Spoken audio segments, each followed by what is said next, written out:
right, happy Thursday. How's everyone doing? Did anyone make a snowman this weekend? Okay, interesting. Anyone go sledding? Yeah, nice, okay. Any of you throw a snowball at someone? Okay, good. That's the right thing to do. Have I told you I just had a child? We went sledding. She's small enough that I just put her in a Tupperware container and attached a string and just pulled her down the streets. Isn't she cute?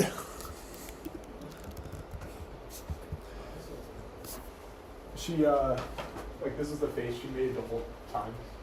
Just, blank. A little cold and maybe confused what was going on. Well, it's nice seeing all of you again. Feels like it's been forever. Do you all enjoy snow days? I'm on the fence about it. It's nice to stay at home, but I also like being here, so yeah. Also, it's nice being in class. So we have a bit of kind of makeup stuff to do today, just to stay on track. Last time we left off talking about part 1.2. We didn't make it all the way through. I think we talked about histograms, set up sort of best practices for handling histograms, and then I think we're getting started with histograms in Excel. I don't think we got all the way through that. So we have exercise 1.2 to do today at the beginning. And then we're going to just breeze our way through part 1.3. I recorded those videos and posted them to the course page. So that's all there for you. You'll turn in that exercise if you haven't already. Yes, and then at the end, we're going to start talking about my favorite data structure, which is panel data, which essentially brings together the variability in the unordered index. So we have many entities, and then we have many entities through time. So this, we'll talk more about this, but this is the data structure that the minimum wage study used. So we'll talk more about that sort of coming full circle when we get there. Before we get in, are there any questions? No questions, only enthusiasm. Love it. We have, so it's going to feel like we're going to cover a lot of separate things today, mostly because we have wrap up from last time.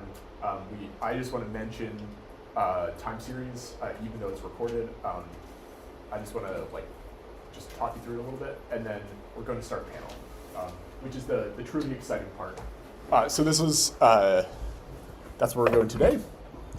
You have homework, 1.2 and 1.3 due this week.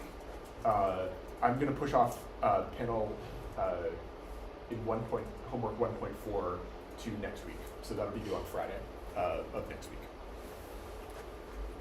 Okay, feeling manageable?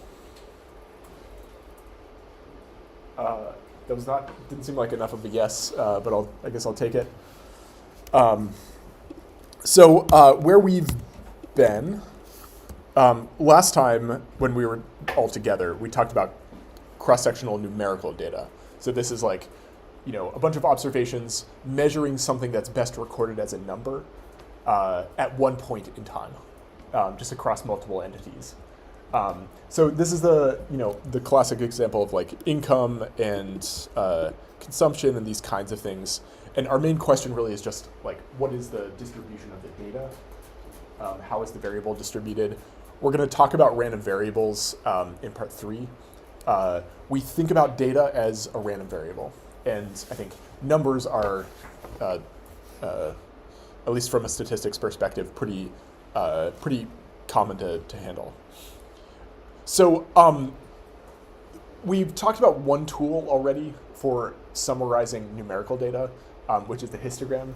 And we're going to talk about the box plot and strip plot a little bit later. Histograms are great for handling data when we have many observations. So the example we worked with was the distribution of ages for every Starbucks customer, and we had like thousands of observations. The histogram is really good at giving us a shape of a distribution, and in fact, when we think about random variables, we often think of the underlying distribution in really the same way as how we construct histograms, right? Like just horizontal axis, what's the thing, and then we just plot a line over it. But we can also use box plots and strip plots. We don't use them quite as often as histograms. I say histograms is like the top tier of, or it's in the top tier of visualizations. It's very simple, which is nice, and it's very clear. But box and strip plots are also pretty nice, so we'll talk through some of the things there. So let's use them for thinking about ages. So last time we walked through this thing, I showed you that this is misleading, that the first, or the 35 to 39 bin is only 5 years, where the next bin is 40 to 55, which is 15 years. So it's like 3 times as big. And this is like a clear no-no, so don't do this. Thankfully, all of our software is really good at just giving you equal size bins. So this is bad, this is good. So here we have equal size bins, and I think this gives a better picture. This is what we did last time. And then we walked through thinking about the width of the bins. And here's where I said that there isn't sort of a default. You have to think about your data. You probably have to run a couple of different bin widths. Like every time I create a histogram, I'm running a couple of bin widths just to see which one looks best. So there's really no best practice here. This is too noisy, like we talked about. Lots of, I think last time this figure wasn't so good. Can someone let the door? Last time I messed up the figure, this time I fixed it. So here we can see a huge difference in the number of customers between 44 and 45. When in reality, like, there's no real difference between these two ages. It's just, there's random variability in each one of these bins. And with bin widths this narrow, it makes it look like there's a difference even when there isn't. So this is another form of misleading. And then, so we just walked through a couple of ways of fixing the noise problem. One of the ways is just to increase your sample size. So if you have more data, then random noise is just not going to show up as much. And so we can increase the sample size, but we can also increase the bins, which means we can't differentiate between these two ages, 44 and 45. We can differentiate between age like pairs, so 44, 45 versus 46, 47. So we can do those kinds of things, but as we increase the bin width, we lose the sort of the granularity that we had before. Okay, so there's no real way of like systematically solving this problem. It's just something we think about when we construct histograms. We also talked about 2 of our main summary statistics.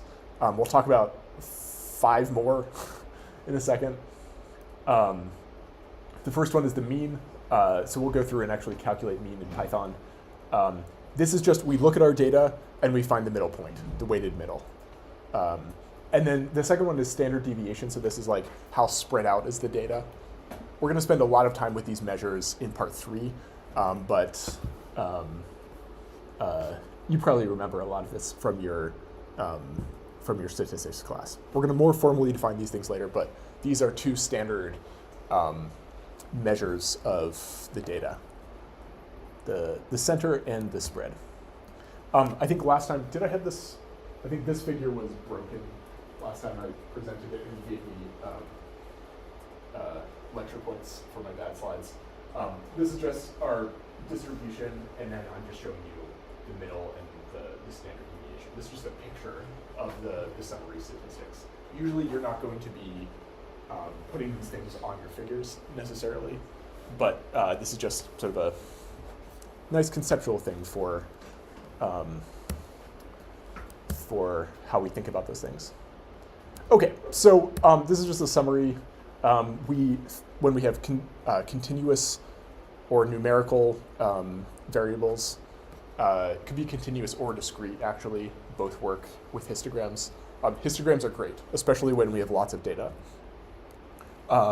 Use equal size bins and then figure out the bin width versus statistical noise. All right, so that's a bit of review.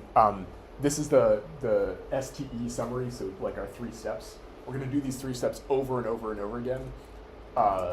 So this will feel familiar. First step, we selected all of our data. So it was just all Starbucks customers we could get our hands on. The transformation we did with a histogram is just constructing bins, and then we just go through and we count whether a customer falls in any one of the bins, which gives us a count by bin. So we have X, and then our encoding is turning the bin into the X position, and then the count into the bar height. So we select our data, we transform it into something using a histogram, and then we plot that data as a histogram. Okay. This may seem like extra work, like an extra thing you have to think about, but as we start making our way through visualizations, thinking of what you're doing in this framework is very helpful, which is why I include it. All right, so what we started working with last time was this customer profile data. So I've looked at a subset, so I've already done some subsets. We're looking at everyone who makes less than $40,000 and is a Starbucks customer. So we're not looking at the whole data set, which are the pictures I just showed you. What we're looking at are just the under 40,000 people. And we're gonna actually do some of this. Y'all ready to do some work? Yeah, love that. Love the enthusiasm. So, oh, look at this cute picture. So as you'll get in the habit of doing with the homework and the exercises, you'll go to the course page. So here I have the exercise 1.2. And what you can see here are the customer profiles. We're not going to use Excel very much longer, but I just want to contrast what we're doing in Python with what we're doing in Excel. I'm going to breeze through some of the things we're doing in Excel. I just want to show you how we construct figures in both skill sets. We're not going to use a lot of Excel for a number of reasons. Okay, so the first thing I'm going to do is click on customer profiles. And that's going to download this data set. I'm just going to open it in Excel. If you don't have Excel as your default CSV, then you might have to right-click on it and click Open With. Make sure you know how to sort of handle those kinds of things. But for me, I have Excel as the default, so when I click on it, it opens in Excel. This is not an Excel file, this is just a CSV. Okay, so then the thing I want to do is create a histogram of ages. So to answer this question, which age group among those making 40,000 or less has the most Starbucks customers? And this is really just one way of asking the question, like, what's the distribution of ages for those under 40,000 in the Starbucks, among Starbucks customers? Okay, so I'm going to highlight the ages, and I'm going to go in here, click on Insert, and then click on this thing, Statistical, click on Histogram, and that's going to create for me a histogram. Okay. Any questions here? So I might change the title here. Let's say Starbucks customers under 40K. And this just gives us a distribution of Starbucks customers.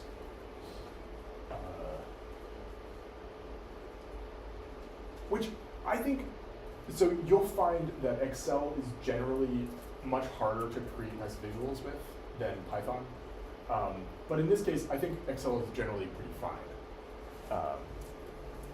Couple of steps here, and we've created a nice histogram. What might you be thinking about when you construct a histogram? Like, what else might you want to do? Or be concerned about? Yeah. Maybe add labels to the axes.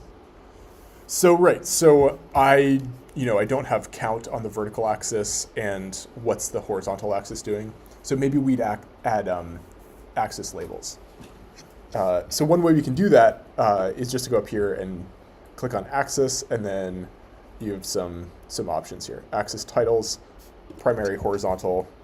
So I can just change this, call this ages, and then we could add primary vertical, and then this is just counts.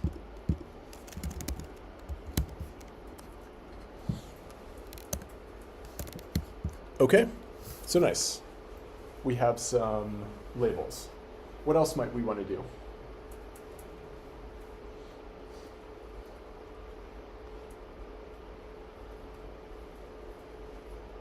Well, these bins are weird. Why is it, it's like 18 to 23.2. Why 23.2? I don't really know. Yeah. Probably just divided it by like maybe like 12 or something to make what they thought would be equal to. Yeah, so maybe Excel behind the scenes is trying to split the data into a certain number of bins. And to make that happen, it's these weird cutoffs. We actually have control over this. So I'm just going to show you one of the things we can do. So we can actually go in and change the bin widths. So if you double click on the bins, it brings up these options on the side.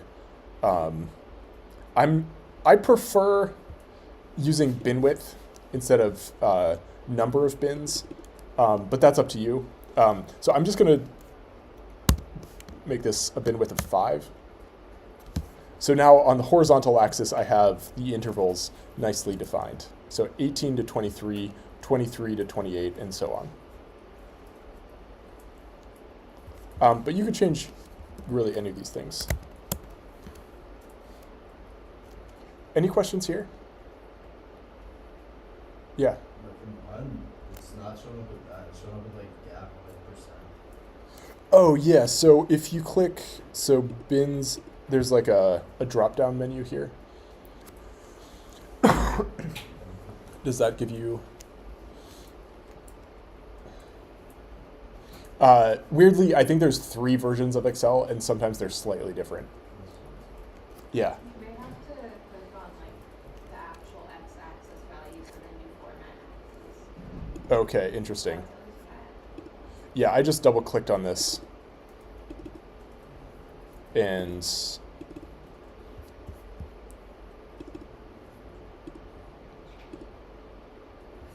so yeah, I can never quite replicate what so if I click off and then click on, if I double click on the bins, then it brings this up.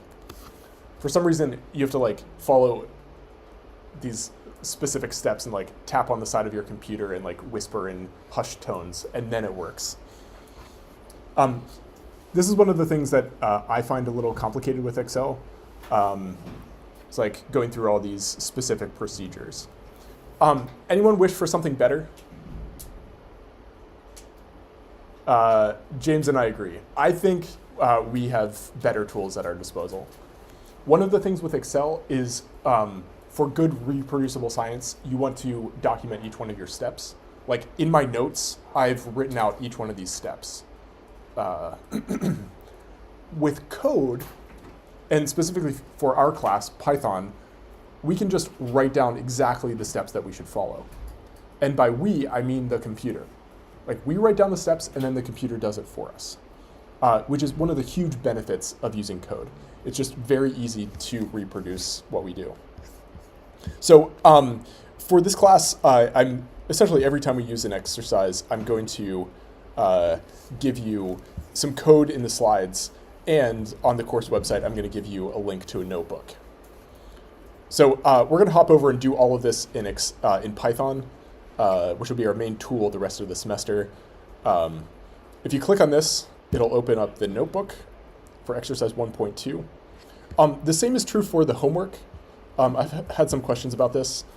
When you're doing the homework, the intent is that you start with the notebook, either the assignment file or the notebook.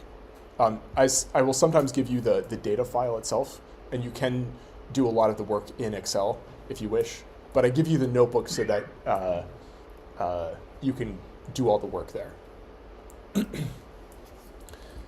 Okay, so we have our notebook loaded. What's the next step?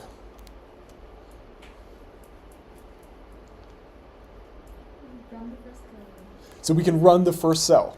I would say the step before running the first cell is saving this notebook to your own Google Drive account.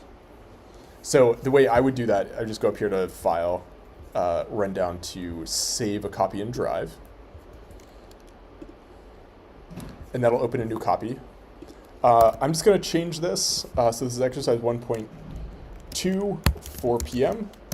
So y'all are my 4 p.m. class.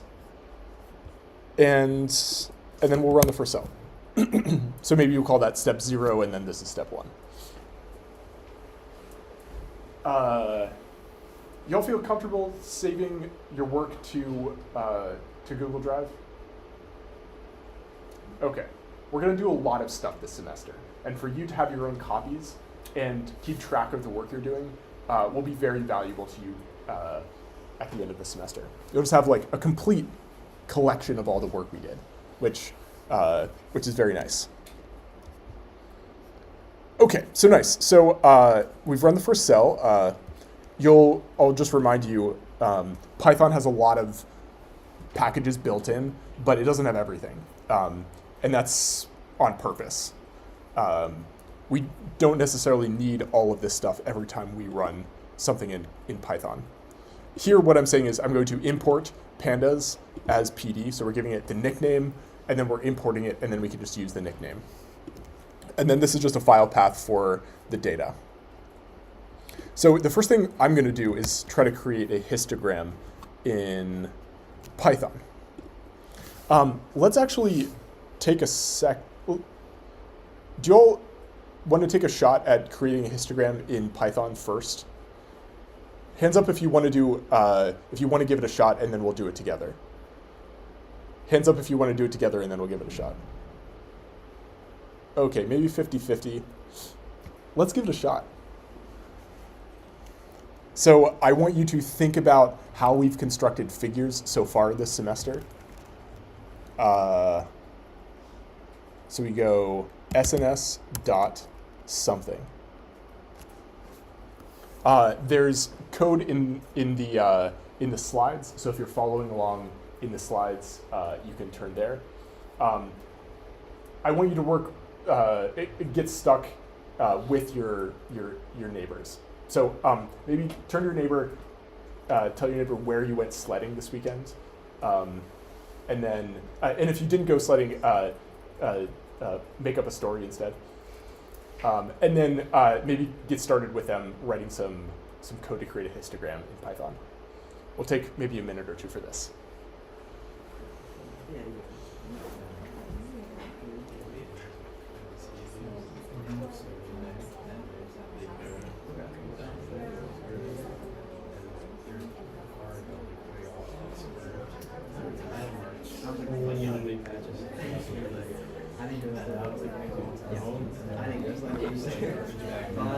If I did, I would have gone to Shenmue Tower and your car on that hill. And it was like so bad. But no, I went out. I was walking with him with my flags. I was like really nice. I had to go sleep.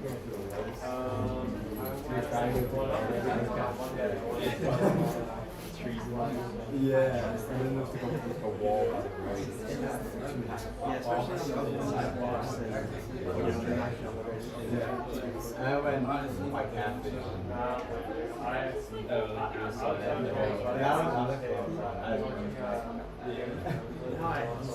We tried like a little bit, and we tried to express it more than that. Oh, yeah. I like it so far.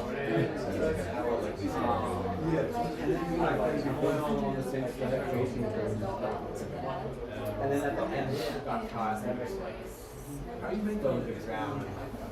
To like drive or just to walk out? Yeah, I did got that his plot, My car is and not. and then parentheses related to some of the customer data, and then I just picked the XX. Yeah, I just really that. Even now, I wouldn't even trust my car. No,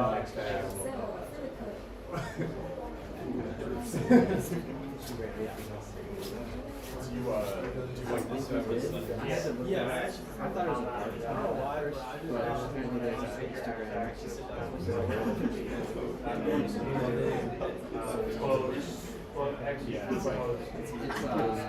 When I go home, I just. I tried to take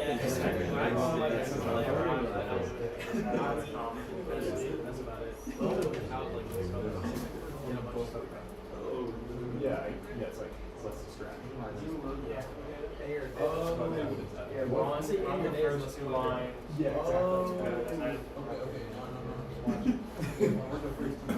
All right. How many of you were able to get a nice histogram? Okay, that's pretty good. Y'all want to walk through it together? I'll take that as a yes, I guess. Okay, so SNS, then we add the dot to tell Python to look inside the Seaborn package for some visualization or some function. In this case, I want a hist plot. So I'm going to say sns.histplot. You can see Colab is sort of already giving us some hints here. It's like, how can you spell so poorly? Let's fix that. Okay, so then I'm gonna open the parentheses. You saw that there was a code hint already from Gemini. If you were to start from here and it's saying create a histogram, you'd get this from Gemini. It won't give you a lot of extra information, but it's at least a good place to start sometimes. But at the beginning, when you're getting started with Seaborn, I would recommend you not use Gemini as much as possible.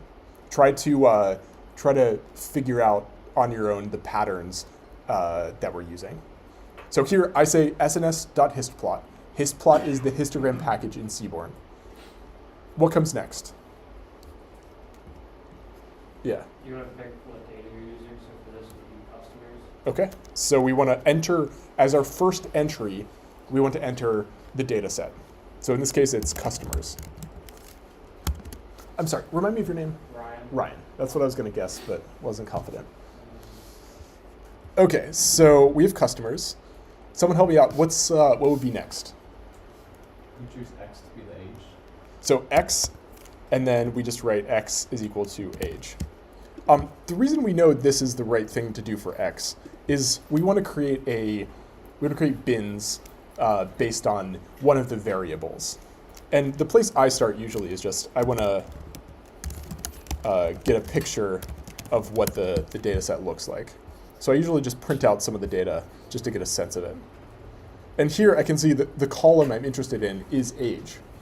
And so I'm just going to add that column as a string for my X variable. So on the horizontal axis, I just want it to bin over ages. I'm sorry. You're going to have to remind me of your name. I promised I'd be bad at names. Micah. Okay, so Micah's saying X for age. What do you think is this what you got? Do you think this will run? I'm going to run this, and that looks pretty good. This is at least a pretty good place to start. Anyone have any ideas of what else we can do here? Yeah, right. You could customize your bin like starting point and going how big they are.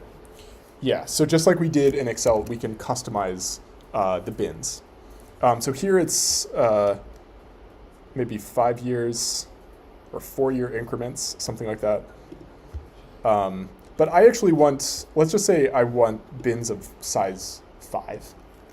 So I'm going to say bins, and then I'm going to give it just a list of where to cut off the bins. So let's say 18, or let's say 15, 20, 25. These nice multiples of 5 are a great place to cut the bins. And 30. If I run this, it's just going to create bins where I've cut at 5, 20, 25, and 30. Anyone know a better approach here? James? You can do a range. You can do a range from 15 to 100 going by 5. Nice. So James is saying, look, there's a Python package designed specifically to create these kinds of lists. So let's just use that. Python has this built-in thing called range, which you don't need to have known before.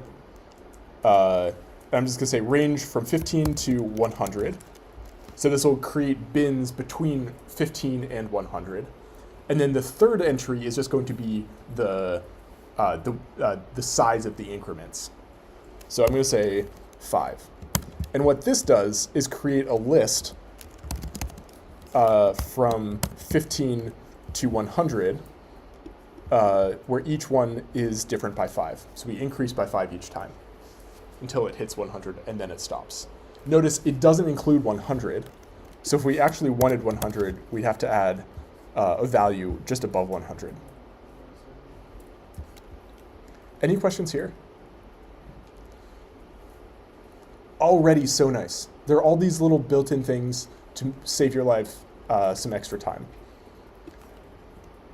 So I'm just going to take this and enter it in for bins. And run this. And this creates nice multiples of 5 where we have nice little bins. Any questions here? I just realized it might be distracting this utterly cute picture of baby sledding. Okay, anything else we might want to do? Yeah, Ryan. You've got a title for the chart. Okay, so we could add a title. And there are a couple ways of doing this. The one I default to is plt.set, what is it? What's this, title? And then this is, Gemini predicts kind of what we're looking for. Starbucks customer ages. So if I hit tab, it'll just fill in all these things. The other thing you could do is give it a little code hint, say, make this pretty, and see what it does. That usually works. But plt.title, that'll work here. Okay, any questions?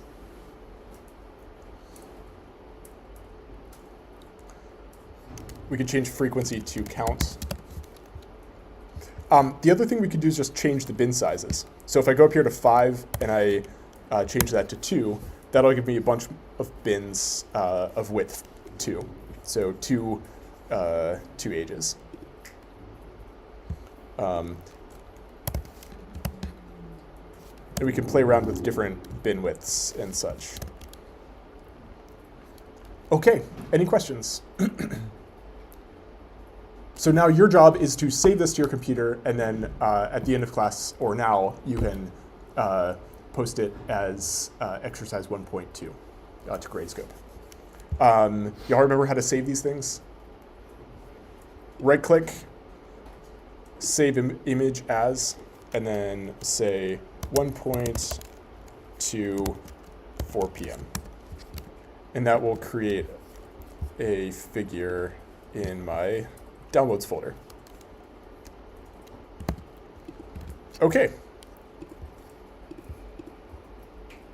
The other thing we're going to do here, unless there are more questions, we're just going to try to describe the center and the spread of the data. So the thing we want to do is just get the mean of ages. So what's the mean age for Starbucks customers under 40,000? Anyone have an idea of how we might do this?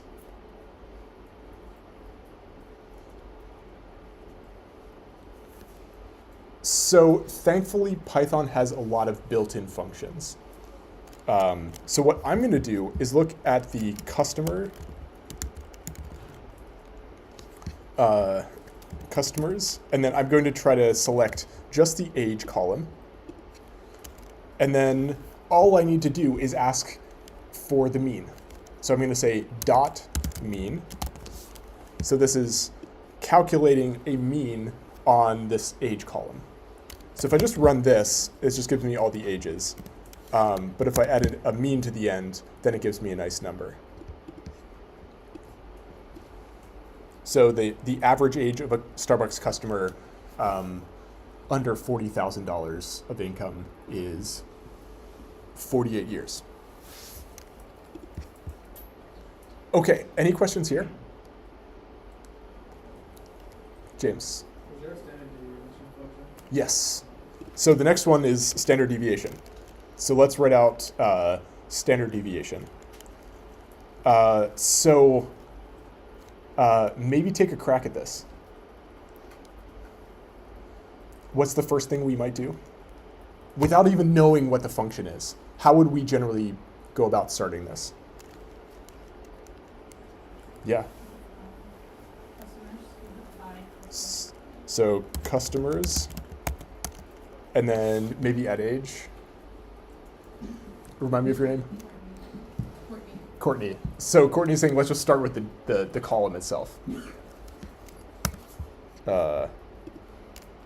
Okay, so we have customers and then age. And then what's next?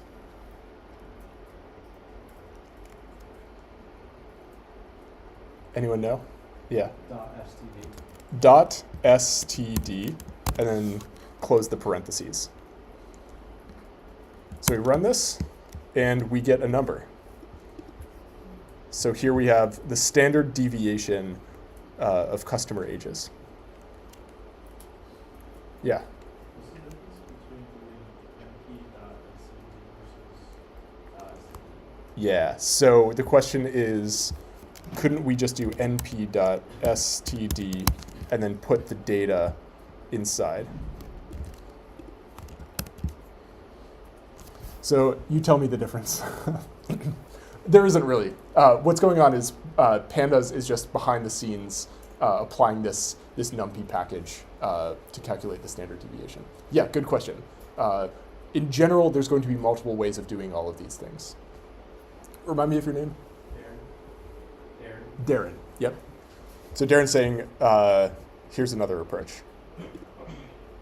Any other questions? Erwin? Why does the mean have a data type np.float64 while the standard deviation doesn't? That's above my pay grade. Someone wrote it that way. Yeah. Is there another question? Yeah. Similar with fairness, but is there a difference between using parentheses and brackets? Yes. So good. So the question is, why are we using brackets? I'm interpreting your question to be, why are we using brackets here and parentheses here? The parentheses tell Python that we're dealing with a function. And what these brackets are doing is telling Python that we just want a specific column of our data. So if we were to replace this with parentheses, Python would not know what's going on. Yeah, lots of weird things. So the closed, the square brackets are just a way of telling Pandas to get just the specific column. In this case, it's age. All right, any other questions?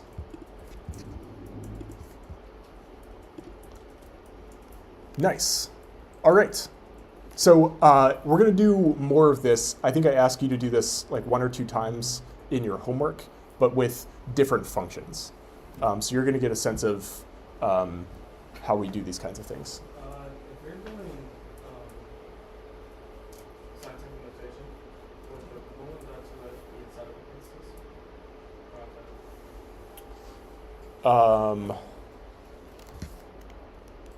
I'm not sure. We can chat about that after class. I think it would depend a little bit. Well, yeah, let's talk about that after class. That's a good question about scientific notation. Any other questions? All right, so lots to do here. You can see Python will save you a lot of time if you know how to use it, which is part of why we're using it this semester.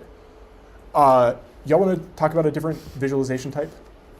We have like maybe 2 or 3 more this semester, and then we're through visualization tools. Cool. So this is some code if you get stuck and want some help. So far we've dealt with this data set where we have many observations. So it's like Starbucks has tons of information about people, lots of customers. So the data set is very large. But what if we don't have as much data? So we have many fewer observations. You remember what happens with our histograms when we have small numbers of data. We get much more noise. So histograms are, I would say, like in the top tier of visualization tools, right? They're very simple, they're easy to read, and there's not a lot extra going on. But sometimes we want something else, which is where we turn to box plots. I asked you this a couple of weeks ago, how many of you have made a box plot before? I think a lot of you have. So we're just gonna quickly go through this. I have some like comprehension check questions, which you're gonna answer, which will probably feel like a lot of review. But the main idea here is histograms are really nice for visualizing a distribution, and particularly when we have lots of data. So here, what I've done is I have a data set we'll work with on coffee consumption per capita in a lot of coffee importing countries. And so what I've done here is just bin by 1 kilogram per capita and plotted the histogram. And we could ask these kinds of questions like which countries drank an average amount of coffee. But histograms are nice because they give us a sense of the big picture, but they're not so good for answering specific kinds of questions, like these. So which country drank the most coffee in this year? So this is a picture of 1999. Which countries drank the most coffee in this year? Well, the way we would answer this question is we would look at this bin. So we'd say, how many Starbucks, how many countries are drinking like 11 to 12 kilograms per capita in this year? And because I didn't give a count on the vertical axis, you can't really tell, but this is 1. We have 1 country in that bin. But it doesn't tell us exactly the value. And that's one of the benefits of a histogram. Sorry, of a box plot. So here I can tell you exactly, not just where the maximum is, but or like which value is the maximum. But I can tell you exactly. Sorry, that's a weird sentence. The point is, I can tell you exactly where the maximum is. What the value is, not just which bin it lives in. So this is the idea with a box plot, is we want a way of summarizing some statistics of our data in a visual way, which gives us a picture into the actual values themselves, not just the bins. So this is nice. We'll talk about the quartiles in a second. but I would say box plots are still pretty unclear for these kinds of questions, like which countries are drinking the most. You can't really tell what's going on between the box and the whisker. So the general way of improving a box plot is by adding what we call a strip plot. So that's what I've done here. And this tells us exactly which, where each one of these data points actually lives. So there's not a lot of deep intuition here. It's just what this does for us is tell us the quartiles using the box plot, but then on top of it just gives us exactly the data points in plot time. The one nuance here is the vertical axis is meaningless. So it looks like there's a lot of like movement in the data points vertically. That's there. It's what we call a jitter. Speaking of coffee.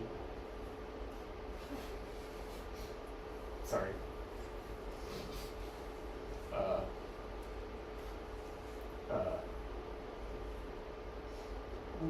Yeah, never mind. I was gonna make a self-deprecating joke, and then I couldn't formulate it in my head, so it's like a meta self-deprecating joke. Okay. What we can talk about, what I am good at talking about, is a visualization. The idea here is the vertical axis, the jitter, just allows us to separate the data points. And the reason this works so well is because we get the summary statistics using the box plot. But when we have a small amount of data, a strip plot can actually sort of show us exactly where the data points are, which is very nice and gives us, I think, at least for me, this is much more intuitive, much clearer than just the box plot alone. Okay. Any questions here? Besides why your joke's so bad? Well, I just had a baby. Did I tell you that? So now we can call them dad jokes. Thank you. Extra credit. All right. So this is nice. This is a really, I think some people say this is the best way of displaying small amounts of data. And I just want to walk you through some of the specifics of why this can be so useful. And this is also going to serve as like a comprehension check of whether you're able to read these kinds of figures. Okay, so these are the elements of the box plot. You all are familiar with this, but let's just remind ourselves of what's going on here. We have the minimum, the median.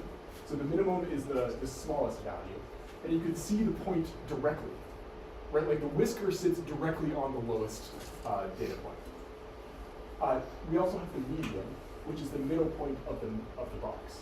So just the middle data point. We have 50% of the data below us and 50% above. So it's the middle point. And then we also have the maximum. So you can see this line just goes directly through the maximum data point. We also have what we call Q1 and Q3. So these are the quartiles. And what Q1 tells us is just that 25% of the data is below this line, which we've shown as the lower side of the box. And then Q3 is just where 75% of the data is below it, which is the upper end of the box. So we have 50% of the data living inside the box and 50% living outside of the box. So this gives us some general like structure to the strip plot, which is part of why this the strip plot and the box plot work so well together. All right, so if you were to look at this figure, these are just, I'm gonna ask you like 4 or 5 comprehension questions of box plots. If you were to ask this question, so which countries consume more than 8 kilograms per capita? Tell your neighbor how you would go about answering this question.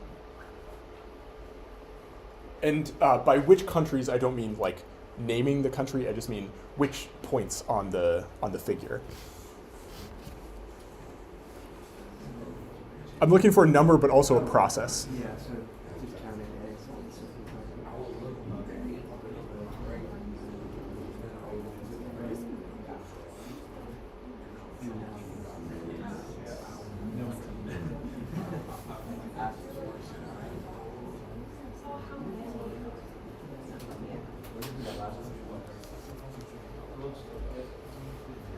Okay, someone want to talk me through a process? In maybe one sentence? And quickly for the sake of time? Yeah. Just all the Courtney? points, all the points above 8 are introduced in 20 seconds. So Courtney's saying, I'm just going to look at 8, and then I'm just going to select all the countries that are above it. Any questions here? Nice. So these are the countries. I got 6. You can isolate this with code if you wish, or you can just count by pointing at the things. Okay, what about this one? Which country consumed the most coffee per capita? Yeah. Why do we count the ones at 8? Why do we? Yeah, because is it like more than 8? Yeah, so the question is, why are we counting the ones at 8? Well, it turns out these are just slightly above 8. They're pretty close to 8, but they're slightly above. So like 8.1. Yeah. What about this one? This is a comprehension check question for box plots. Which country consumed the least amount of coffee? Sorry, most. I can't tell good jokes. I can't read from my own slides. Even my self-deprecating jokes don't work.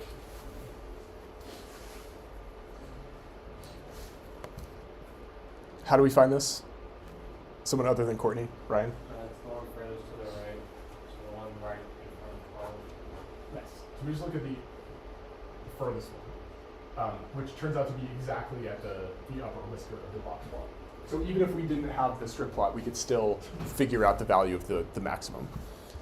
Turns out this is Finland. I know for myself, like in wintertime, I drink way more coffee than I do in the summertime, and Finland is very cold. So maybe they just like compensating for the temperature. Okay. Which country consumed the least per capita? Yeah. Nice. So exactly the opposite process. Yeah. Remind me of your name. Michael's saying, just find the smallest one. Yeah. Will this figure be useful for like finding out a specific country though? Like unless there's like a number associated with each dot, there's no way of knowing what that country is. That's right. So we can't use the figure unless we've labeled the points. We're never going to know, like. This is just to see like the most, the least, and like trends, but not like specifics. This is just saying on this figure which value is the smallest. It's like, yeah. In the data, we have the labels for each country and their values, but here we're just trying to find the value of the smallest one. Does that answer your question? Kind of. Just like, if I wanted to like present like what country has the smallest amount of coffee, or the least amount of coffee per capita, I wouldn't use this to show her, right? You could like use a histogram for that. I don't think a histogram would be right there. I would probably just put a Just label put, like, on it. Just put the title beneath it or above it. Yeah. So something like this.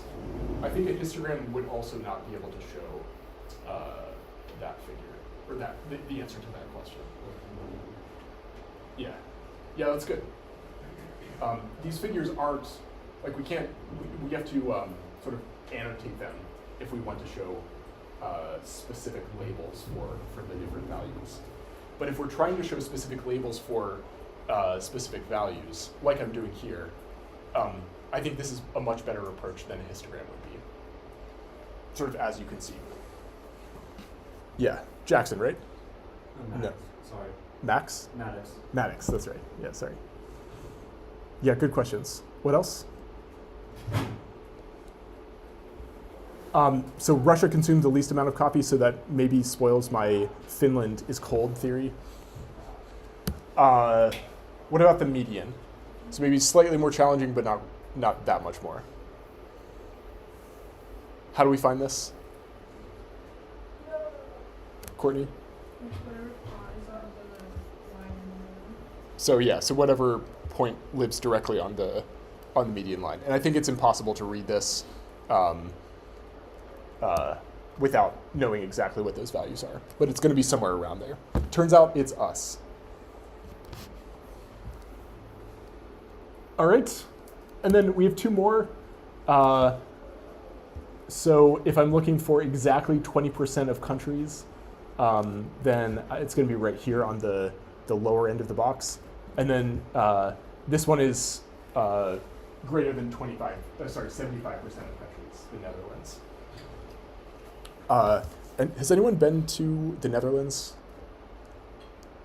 No one. Oh, a couple of people. Nice. And what about Slovakia? Yeah, me either. I've neither been to the Netherlands nor Slovakia. I have been to the US, though.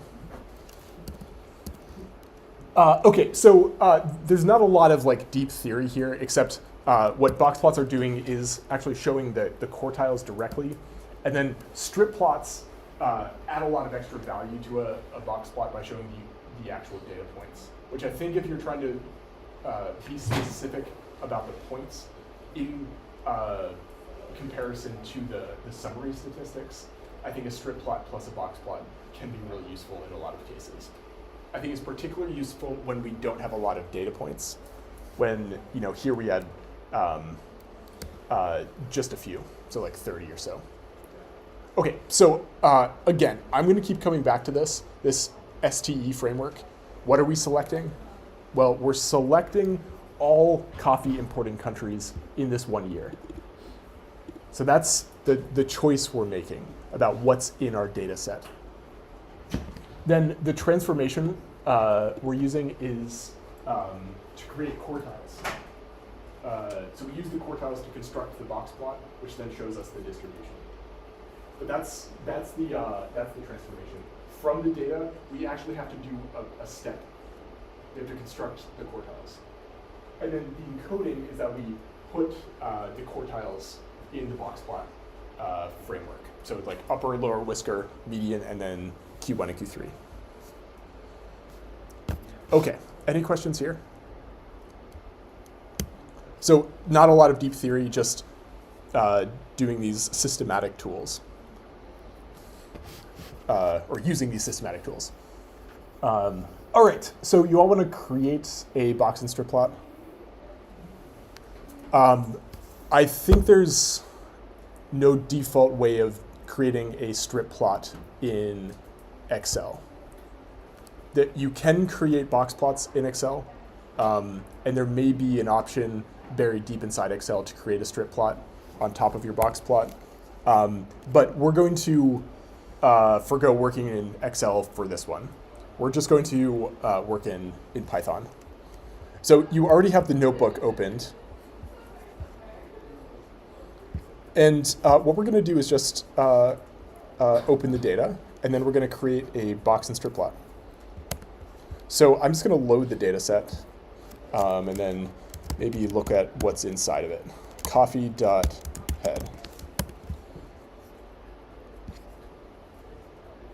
All right, so this is this.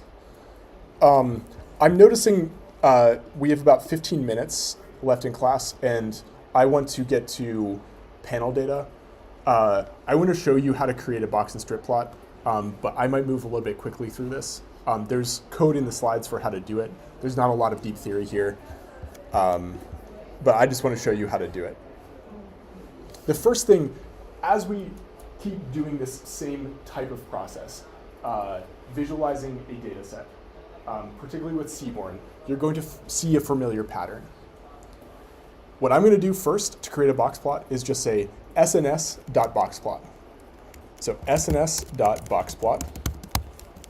And then the first thing I'm going to give it is the data set. So I'm going to say coffee. And then the next thing I want is a horizontal axis representing coffee consumption per capita. So in this case, that's coffee 2019. So I want the X value to represent this column of data. When I run this, I get this.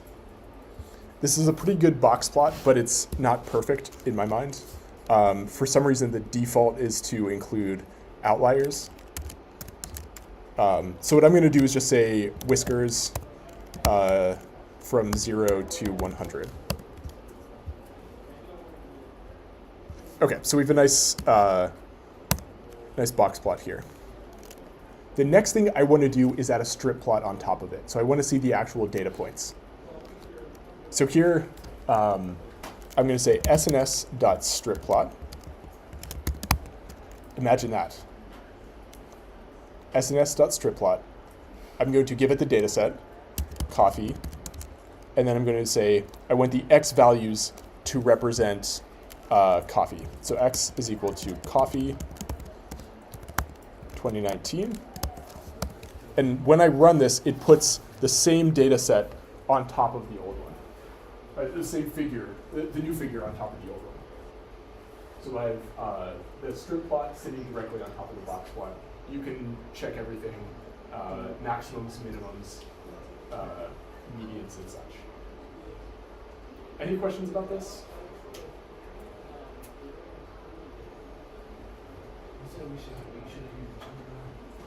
What's that? You can. So my general feeling about Gemini is, especially at the beginning, as you're starting to get started with Python, I would try to avoid using Gemini. It's built into Colab, but there's a systematic way of thinking about these visualizations, as I've just talked through. And it's best if you have that. That's actually going to be very helpful for you later. Use Gemini when you don't care whether you remember the skill. But if you care at all about remembering the skill, don't use Gemini. That's the way I think about it. All right, so nice. And then you can also go through and calculate quartiles using Python. And there's code for that in the slides. But I want to talk about panel data unless there are questions. Any questions at this point? Yeah. I'm sorry, how do you get the data to the like the orange dots in the Oh yeah, the strip plot. So all we do is add a strip plot to the cell. And if we run those two in the same cell, it'll put them both on the same figure. There's code for that in the slides too if you need. Any other questions? Okay. So I walked through time series. I recorded these nice videos for you. So I'm not going to spend a lot of time on this. We have time series. I just talked through the slides here and then talk through the exercise here. So I know a lot of you have already worked through these videos, but if you haven't, that's there. So I'm not going to spend really any time on time series because it's all in the video. And then you'll turn in exercise 1.3 this week. Okay. So what we did in time series, though, is just talk about data that's not measuring many entities at one point in time, instead measuring one entity at many points in time. So we have an ordered dimension, an ordered index variable, which is either date or time or something along those lines. And then we have, in this case, we have prices of coffee. We could visualize prices using a histogram. It's a numerical variable, so why not use our histogram? The reason we don't usually plot time series data with a histogram is sometimes the order matters. And when the order matters, we use the order on the horizontal axis, like this. But we also want to visually encode the idea that these points are actually the same entity, just through time. And so what we do is we just basically connect the dots and construct a line. So this is why we use a line graph. We want an order, and we want to visually indicate that they are connected. It's the same entity. That's what a line graph is doing for us. We talked about subtrends using background shading, went through an exercise. We talked about making values comparable, both in the past and the present. How many of you are into macroeconomics? Okay, I'm sorry. No, I'm not a macroeconomist. But when you're doing comparisons of prices primarily through time, we do this thing called like a real price adjustment. So we're adjusting for inflation. So I walked through an exercise showing how to do that in Python. And then the last one was just thinking about seasonality. So we can use box plots and strip plots to give us a better picture of whether there are like seasonal patterns. So we did that here. Okay, so that was time series. Take a look at the video for the maybe 20 of you who haven't.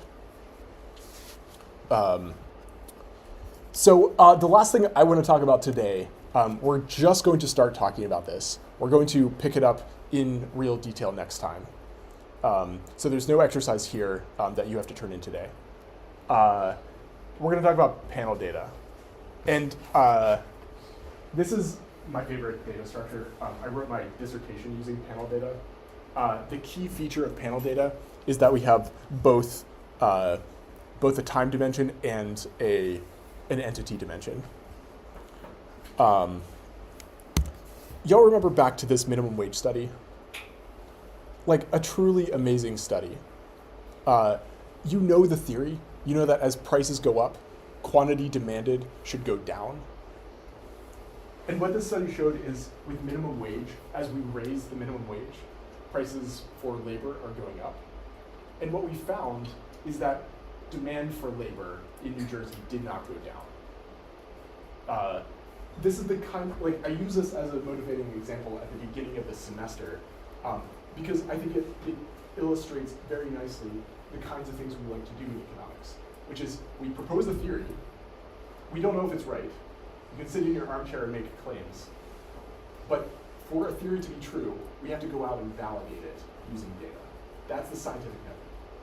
So, or part of the scientific method. And what the authors did in this paper is show that the minimum wage doesn't follow the predictions of this simple model of competitive markets. Okay, so this was the picture. We showed, we had two states. We had minimum wage going up in New Jersey. We measured employment, so FTE is just a measure of employment. We measured employment before and then after the minimum wage went up in New Jersey. So nothing's changing in Pennsylvania about minimum wage. But many in New Jersey are being impacted by this minimum wage increase. And what we saw is that there's broader economic conditions that are bad for both states. So you can see that Pennsylvania is going through a rough time with employment at this time. And New Jersey would be experiencing the same kinds of conditions. And what we saw is that Pennsylvania was negatively impacted by just the general macroeconomic factors. And New Jersey somehow performed much better. And the only meaningful difference is that New Jersey raised their minimum wage. What's important here is that we have two states. We have many entities in both states, many fast food chains in both states, and we have 2 points in time. So just to give you a picture of what the data looks like, it's something along these lines. So we have many, many stores. So this is our I column. It's our index variable for entity. And what we see here, we have multiple entries for each entity. So we have store 1 showing up both in the pre and then also in the post. So the wave 1 before the minimum wage went up in New Jersey, and then after the minimum wage went up in New Jersey. So wave is our time variable. It tells us whether we're before or after. And then we have the store indicating the entity. So this is definitely not cross-sectional, right? This is, we definitely have a store showing up more than once. So it's not cross-sectional. It's also not time series. we have more than one time period, but we also have more than one entity. So we're not measuring one entity through time, and we're not measuring at one point in time. So it's neither cross-sectional nor time series. This is what we call panel data. We have many observations, or multiple observations, for many entities. Okay. And this is how they set up their study. It's an incredibly powerful data structure for reasons I think I have communicated. There's a lot of powerful things we can do with this kind of data structure. Okay, so it allows us to track entities through time. Speaking of time, we have about 5 minutes left. Do you mind if I owe you 3 minutes. Can I tell you one more thing and then I'll let you go? Sound okay? So let me just introduce a few things here. A panel, just to define panel data. Panel data, essentially, the way we think about it is that it's tracking many entities through time. I've said the same thing over and over again in various different ways, but that's essentially what panel data is doing. We have multiple entities and each entity through time. So just some examples here. If we were tracking GDP by country by year, which you'll see something like this in your homework 1.4. We can have multiple countries measuring GDP through time. So that's an example of a panel data set. And then we'll talk through an example like this, sales by store by hour. So these are just some examples.